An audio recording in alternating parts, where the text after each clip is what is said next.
Hi. As I sit down and make these videos on retirement, I think to myself, what am I going to say next?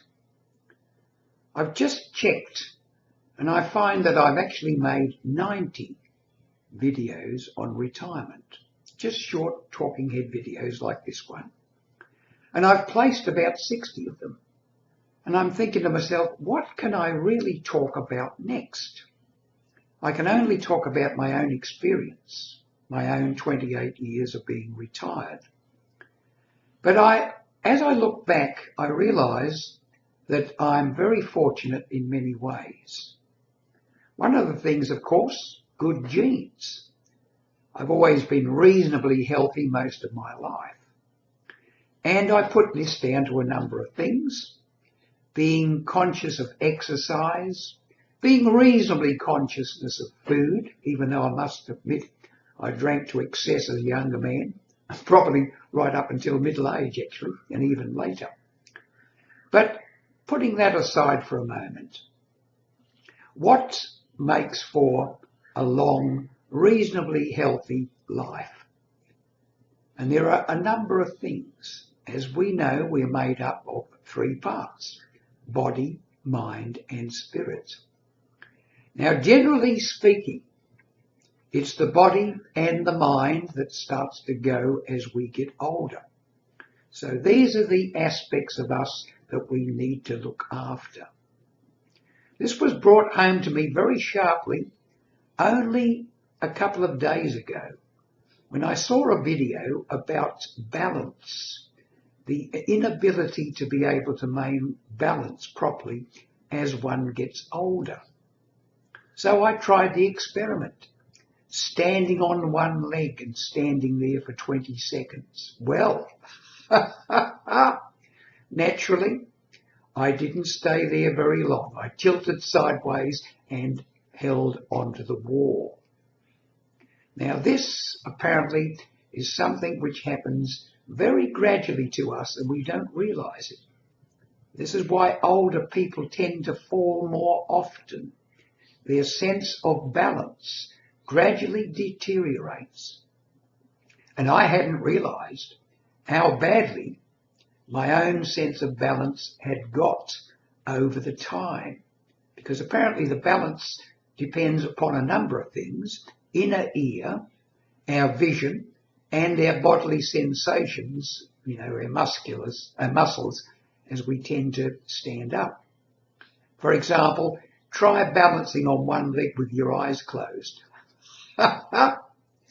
Almost impossible. But when you're young, you can do that. So the point I'm making is this.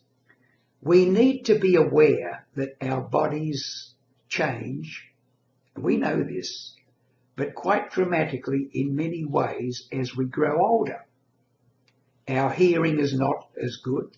Our eyesight is not as good. Our muscles are not as strong.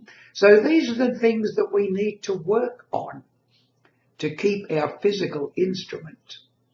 That's our body.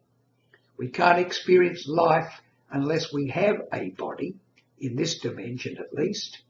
So we need to look after it as long as we can. This entails, of course, regular physical exercise. Good common sense exercise like going for a brisk walk every couple of days or so. We have these big leg muscles near buttocks and our upper thighs meant for walking, not for sitting in armchairs all day long. So get that in mind. I'm lecturing here, of course, but I do it myself. I go to the gym twice a week and have done most of my life. Since I retired in 1995, I've been going to the gym at least 2 or 3 times a week for the past 28 years. So this has kept me fairly young. The other thing is keep your body supple. Do yoga stretches. Keep your spine supple. As a chiropractor said to me many years ago, he said, you are as young as your backbone is supple. And it's very true. Most people get to the stage where they can hardly bend over and touch their toes. If you can bend over and touch your toes with your fingertips standing up, you're pretty good. It's something that can be worked on with yoga stretches. So I advocate weightlifting at the gym, riding the bike for the breath, riding the bike to nowhere, and of course yoga stretches. These will keep your body supple and strong as it can be. Of course, your muscle strength will deteriorate gradually, but it will deteriorate much more gradually if you don't use weight exercises. If you do, you'll remain strong to quite an old age. Now, I think I've said enough about the body. As far as the mind goes, well, we'll talk about that in another video.